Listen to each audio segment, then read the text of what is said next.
এটা হচ্ছে hotel August বা আগস্ট ইন্টারন্যাশনাল প্রাইভেট লিমিটেড। ওই যে নাম্বার আছে এখানে। আমরা এখানে ছিলাম 1300 রুপি 3 জন 1 রাত। তো যাই হোক, আজকে আমরা এখন আস্তে আস্তে বের হয়ে যাচ্ছি। বেনি বাজার বা ওইদিকে লেটে ভিলেজ, ওইদিকে আমরা যাবো ইনশাল্লাহ। এত কমে পোখরাতে থাকাটা আসলে অন্যরকম একটা ব্যাপার।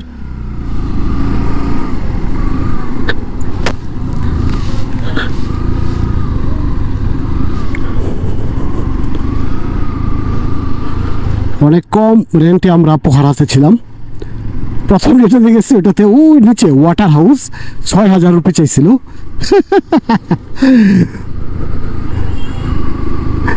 জায়গা সমস্যা নাই। Thank you for the visit. Suleman দরিয়া কই আছে? সুলেমান দরিয়া লাইনে আছে, সমস্যা নাই। আমরা এখন দীপুর সাথে এতক্ষণ কানেক্ট ছিল, কিন্তু দীপুর কমিউনিকেটরের বেলক্রোটা খুলে গেছে বা ভেঙে গেছে।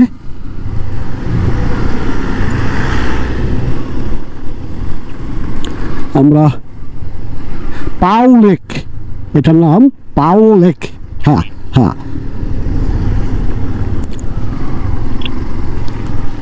এই যে সেই লেক সাইডে অনেক আছে আপনার, এখানে অ্যাক্টিভিটিস আছে যেগুলো আমাদের বাংলাদেশিদের জন্য ডাল ভাত। তাই আমরা এখানে গেলাম না। আর আমাদের মূল উদ্দেশ্য যেহেতু মুস্তাংয়ের দিকে, সেহেতু আমরা মুস্তাংয়ের দিকেই যাই। পারমিশন নিয়েছি 5 দিনের জন্য। পোখরা কাউন্সিল মানে নেপাল ট্যুরিজম বোর্ডের একটা আন্ডারে Pokhara council, tourist police office সব কিছু একসাথে। ওইখান থেকে আমাদের 1000 রুপি নেপালি রুপি নিচ্ছে আমাদের পারমিশনের জন্য। 5 দিনের জন্য পারমিশন, 5 দিন 10 দিন যে কদিন ইচ্ছা আপনার নেবেন। 1000 রুপি নিচ্ছে, নিয়ে আমরা রওনা দিচ্ছি। আর যেহেতু আমরা নেপালি রেন্টাল বাইক, তাই বাইকের আলাদা কোনো পারমিশন বা বাইকের জন্য কোনো টাকা দিতে হয় না। এখন আপনি যদি ইন্ডিয়ান হলে আপনাকে অবশ্যই বাইকের জন্য এক্সট্রা 600 রুপি দিতে হবে। ঠিক আছে? এখন আমাদের যেহেতু নেপালি বাইক, তাহলে বাইকের কোনো ইয়া লাগবে না, জাস্ট আমাদের পারমিশন। আবার যদি আমরা মানাংয়ের দিকে যাই, তো আবার এই পোখরাতে এসে এখান থেকে পারমিশন করে নিলে সবচেয়ে ভালো হয়। যদিও আপনারা বেসি শাহর এর আগে খুদি নামক একটা জায়গা আছে, সেই খুদি ওইখান থেকেও পারমিশন নিতে পারবেন, কিন্তু ঝামেলার থেকে না যাওয়ার চেয়ে এই দিক থেকে নিয়ে যাওয়াটাই অনেক বেটার। আর আরেকটা জিনিস, আজকে আমাদের সাথে একটা চিটিং হয়েছে। মানে চিটিংটা কেমন, আমরা তেলের পাম্পে মানে ফুয়েল পাম্পে গেছি ফুয়েল নিতে। তো যেমনি হোক দীপু নিচে আগে, তার বিল আসছে 1480। আর দীপু পরে নিচে সুলেমান দরিয়া, তার হয়েছে 810, আমার হয়েছে 1310। কিন্তু ঘটনা হচ্ছে আমাদের 3টাই এফজি বাইক, এবং আমাদের 2 দাগ করে তেল কমছে। আমরা 1800 রুপি করে কাঠমান্ডু থেকে আপনার তেল ভরে নিয়ে আসছি। তো 200 কিলোমিটার 210 কিলোমিটার যাওয়ার পর 1480 টাকা তেল নেওয়াটা অকল্পনীয়। আর এখানে 159 টাকা লিটার হলেও আমরা মনে করছি 5 লিটার তেল নিব 750 টাকা করে পড়বে। তো সে একটা জালিয়াতি করছে মেশিনের ভিতরে, যেমনি হোক। দীপু তো পুরা একদম নগদ ধুয়ে দিছে। হ্যাঁ, না এতটা হইতেই পারে না। আমি প্রথম বুঝতে পারি নাই, কিন্তু দীপু একদম ধরে বলছে যে না, এটা সম্ভব না, এইভাবে হবে কি হবে। পরে অনেক বার্গেনিং, অনেক কিছু করার পর সে মোটামুটি একটা হয়েছে যে আমাদেরকে টাকা ফেরত দেয়।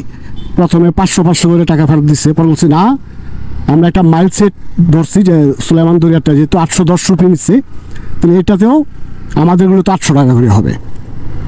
পরে ওই হারামজাদা যতগুলি টাকা বেশি নিয়েছিল সবগুলি টাকা দিছে। দ্যাট মিনস সে 2 নম্বরই করছে, এটার প্রমাণ হলো সে টাকাগুলি ফেরত দিছে। নাহলে আপনি কি চিন্তা করেন কখনো টাকা ফেরত দেওয়ার কথা? কোনো দিনও কথা না।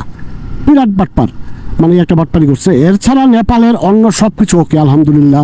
নেপালের লোকজন, নেপালের মানুষ, নেপালের হোটেলের লোকজন, আপনার নেপালের বাইকার যাদের সাথে কথা বলি, ওরা বাংলাদেশ বলতে অজ্ঞান। বাংলাদেশের লোকদেরকে এত পরিমাণে ভালোবাসে, এত চমৎকার মানে এটা আসলে বলার অপেক্ষা রাখে না, কিন্তু একটা চিটিং করছে, এটা একটা বাজে অভিজ্ঞতা।